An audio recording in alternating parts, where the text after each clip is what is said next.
दोस्तों, अब तक आपने बहुत से मोटिवेशनल वीडियोस देखे होंगे, बहुत सारी मोटिवेशनल स्टोरीज सुनी होंगी, लेकिन आज जो 5 रियल लाइफ स्टोरीज मैं आपको सुनाने वाला हूं, ये शायद ही आपने पहले कभी सुनी होंगी। मतलब कि आज का ये वीडियो मोटिवेशन के साथ साथ आपके रोंगटे खड़े करने वाला है। So let's start the video. British army का एक बंदा एक मिशन के दौरान फ्री फॉल पैराशूटिंग कर रहा था। करीब 4900 मीटर की ऊंचाई पर उसने पैराशूट खोलने की कोशिश की, लेकिन पैराशूट पूरी तरह नहीं खुल पाया और इस वजह से वो बंदा सीधा जमीन पर जा गिरा, जिससे उसकी रीढ़ की हड्डी 3 जगह से टूट गई। डॉक्टर ने उन्हें साफ मना कर दिया कि तुम कभी चल नहीं पाओगे। वो बंदा कई महीनों तक हॉस्पिटल के बेड पर एक जिंदा लाश की तरह पड़ा रहा, लेकिन उसका दिमाग अच्छे से काम कर रहा था और उसी बेड पर उस बंदे ने उस सपने को साकार करने के बारे में सोचा जो उसने बचपन से देखा था। उसने अपने बेड के सामने की दीवार पर माउंट एवरेस्ट का पोस्टर लगवाया, जिसके रीढ़ की हड्डी 3 जगह से टूट चुकी थी। ऐसी सिचुएशन में भी वो बंदा सपना देख रहा था माउंट एवरेस्ट को फतेह करने का। कोई पागल ही होगा ना जो ऐसा करना चाहेगा। उस बंदे ने अपने अंदर जिद पाल ली कि अब तो माउंट एवरेस्ट फतेह करना ही है। आपको जानकर हैरानी होगी कि इस घटना के सिर्फ 18 महीने बाद ही 16 मई 1998 को उस बंदे ने माउंट एवरेस्ट फतेह करके ब्रिटेन के सबसे यंगेस्ट माउंटेनियर बनने का रिकॉर्ड कायम कर दिया, जो सिर्फ 23 साल की उम्र में माउंट एवरेस्ट पर चढ़ा।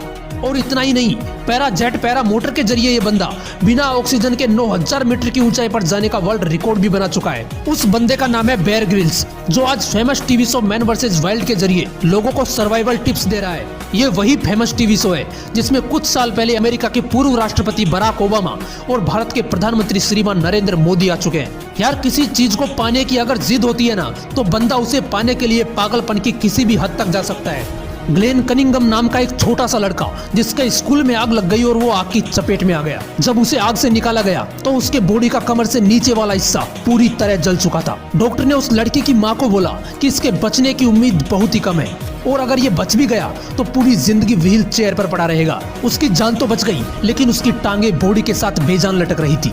डॉक्टर ने कहा ये कभी चल नहीं पाएगा, लेकिन मैं आपको बताना भूल गया कि वो लड़का जिद्दी था। वो ना तो विकलांगों की तरह जीना चाहता था और ना ही मरना। उसने अपने आप को व्हील चेयर से नीचे फेंका और जमीन से घसीटना शुरू किया। धीरे धीरे उसने घर पर लगी रेलिंग के साथ चलना शुरू किया। वो बार बार उठा और बार बार गिरा, लेकिन उसने चलना नहीं छोड़ा। कुछ सालों बाद वो दौड़ने लगा, वो दौड़ में हिस्सा लेने लगा। और आपको जानकर हैरानी होगी कि जिस लड़के के लिए डॉक्टर ने बोला था कि ये कभी चल नहीं पाएगा, उसी जिद्दी लड़के ने फरवरी 1934 न्यूयॉर्क के मेडिसन गार्डन में 1 मील की दौड़ में हिस्सा लिया और एक वर्ल्ड रिकॉर्ड अपने नाम कर लिया। आप जो सोच सकते हो वो आप कर भी सकते हो, बस उसके लिए जिद्दी बनना पड़ता है। ऐसी ही एक कहानी है ह्यूजर की, जो मात्र 17 साल की उम्र में अमेरिका के चुनिंदा क्लाइंबर्स की लिस्ट में शामिल थे। लेकिन 7 जनवरी 1982 को ह्यूजर अपने साथियों के साथ माउंटेन वाशिंगटन पर चढ़ाई कर रहे थे। तभी अचानक आए बर्फीले तूफान में वो बुरी तरह फंस गए और 3 दिन तक -20 डिग्री टेम्परेचर पर वहीं फंसे रहे। 3 दिन बाद उनका रेस्क्यू किया गया और उन्हें बचा लिया गया। लेकिन जिन पैरों से वो पहाड़ों पर चढ़ाई किया करते थे, वो दोनों पैर उसने हमेशा के लिए खो दिए। इमेजिन कीजिए ऐसी हालत में आप क्या करोगे। सोचकर ही डर लगता होगा ना। लेकिन ये बंदा भी जिद्दी इंसान था। इस बंदे ने हॉस्पिटल से बाहर आते ही खुद के लिए प्लेटिनम के आर्टिफिशियल पैर बना दिए और फिर से माउंटेन क्लाइंबिंग करने लगा। और इस बंदे को हेंज पुरस्कार और लीडरशिप अवार्ड सहित अब तक कई पुरस्कारों से सम्मानित किया जा चुका है। इतिहास तब बनता है जब आप वो करके दिखाते हो जो ये दुनिया सोच भी नहीं सकती, और वो करने के लिए जिद्दी बनना पड़ता है। अगर जिद नहीं होती तो पैर कटने के बाद ह्यूजर भी अपने घर पर बैठ सकते थे, लेकिन एक जिद चाहिए होती है कुछ अलग करने के लिए।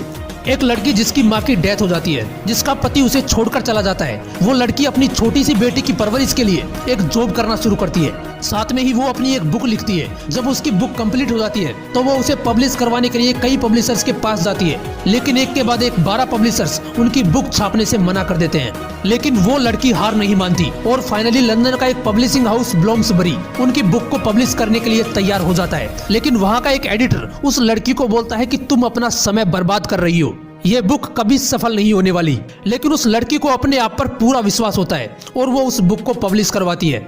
और दोस्तों, आपको जानकर हैरानी होगी कि उनकी पहली book Harry Potter and the philosopher stone को जब पब्लिश करवाया गया तो लोगों ने उसे इतना पसंद किया कि वो book children book of the year रही। उस लड़की का नाम है जेके रोलिंग, जिसने टोटल 7 बुक लिखी हैं, जिन पर 8 हैरी पॉटर मूवी सीरीज बन चुकी हैं। पूरी दुनिया में इनके बुक की अब तक 400 मिलियन से भी ज्यादा कॉपीज बिक चुकी हैं। और आज जेके रोलिंग एकमात्र ऐसी बुक राइटर है जो बुक्स लिखकर मिलियनियर बनी है। जिस लड़की को परिवार का प्यार नहीं मिला, वो अपनी मेहनत और जिद की बदौलत पूरी दुनिया की चहेती बन गई।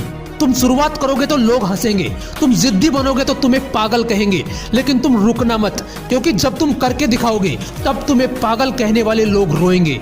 22 अगस्त 2006 एक हॉकी प्लेयर को ट्रेन में सफर करते वक्त पीछे से गोली लगती है और वो पैरालाइज हो जाता है। उन्हें हॉस्पिटल ले जाया जाता है। करीब 20 से 25 दिन बाद जब उस बंदे को होश आता है तो डॉक्टर्स उन्हें बोलते हैं कि तुम लकी हो जो बच गए, लेकिन हम ये नहीं कह सकते कि तुम खेल पाओगे या चल भी पाओगे। अगर तुम व्हील चेयर पर भी बैठ पाए तो अपने आप को लकी समझना। लेकिन उस बंदे के दिमाग में तो वर्ल्ड कप चल रहा था। उसने डॉक्टर से कहा कि आप जा सकते हो, मुझे यहाँ पर किसी भी नेगेटिव पर्सन की जरूरत नहीं है। करीब 2 साल बाद 2008 में अपनी जिद और प्रैक्टिस